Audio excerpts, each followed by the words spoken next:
Hello. As you can see, the house is a lot different from we last left it in the last video.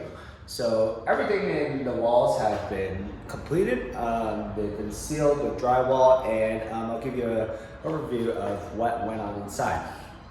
So when we last left off, we finished the electrical and plumbing, which were hidden inside the walls. So the next step was to put in insulation. So insulation is actually kind of like a big pillow, if you will. It's made of either fiberglass or rock wool. So rock wool is a type of rock mixture of basalt rock, and fiberglass is actually made of molten glass. And molten glass, they take it and they kind of melt it down and kind of spin it in a cotton candy like machine, and it basically looks like cotton candy. It's even pink, and they stuff it into this big bag, and they cut it into sheets. So with these kind of cotton candy like sheets, we lay them in the wall in between the studs. So if you remember, there are studs that go vertically across the wall, and we stuff these insulation sheets vertically inside, and this basically serves to keep the heat out, keep the noise in, and basically serves to kind of add a layer of protection on the wall.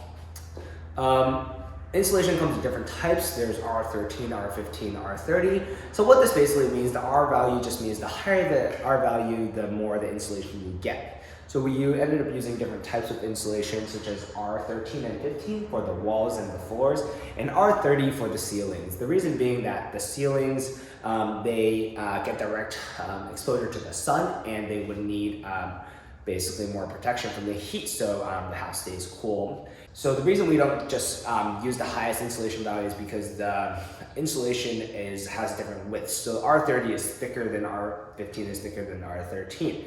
And the walls are of limited size, and they're usually 2x4, and you need to basically fit what you can inside these walls. So we usually don't opt for too crazy insulation value here in California because of the temperature. If you were in somewhere on the East Coast, you might go somewhere from R13 in the walls to R60 in the roofs. So it really depends on the climate where you live. Here it's luckily pretty temperate. It's usually pretty warm around the year. So insulation usually serves better to protect against the cold. So and that's why we need it. So after we finish the insulation, we move on to drywall. So what drywall is it's actually a big piece of something called gypsum plaster. So you can just think of it as a plasterboard. And you come in with a big piece, and you basically board everything up, and you take a screw gun and you screw all them in. So if you remember, the walls used to be completely opened up to the studs. You see vertical studs and insulation inside, and so these drywall boards just serve to cover everything up. After we cover everything up, we take a saw kind of tool, and we kind of cut through these holes of, say, like the closets, the doors. So why we do that is actually because drywall is quite a rather fragile piece of material. So you want to screw them on first and then cut through them. For something such as siding, which is either a heavy wood board or a metal board, you actually do the opposite. You first cut the material to the shape you want, cut out the door cutout, and then put it on. So so that's the difference between the interior and exterior walls.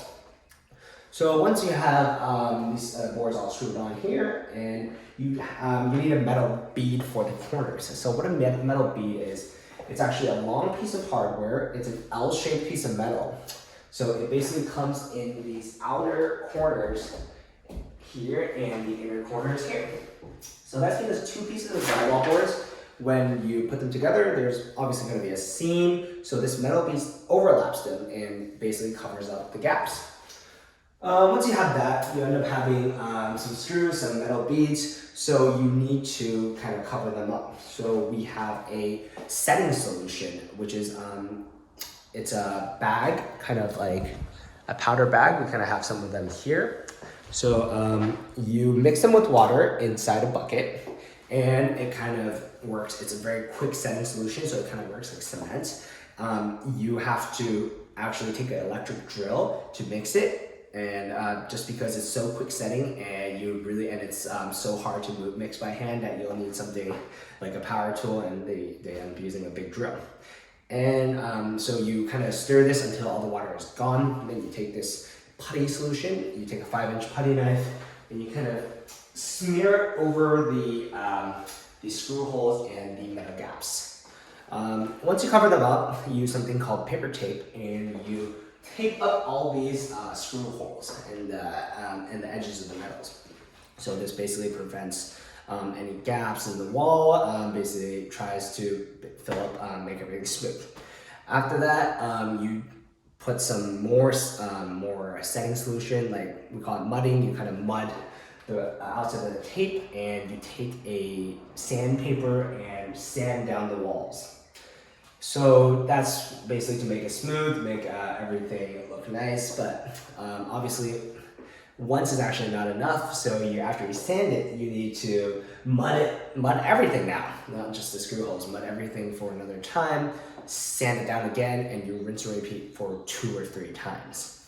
So after you do that, you end up getting a smoothish wall like you see here. The next step is actually, there's actually one other step, which is we prime the wall. So primer is a type of solution that is used before painting, so it basically smooths the wall, so it's ready for paint to adhere to it, and it kind of also has moisture repellent properties. So it's a spray gun, you spray all through it. That's why you see these windows and doors are taped up.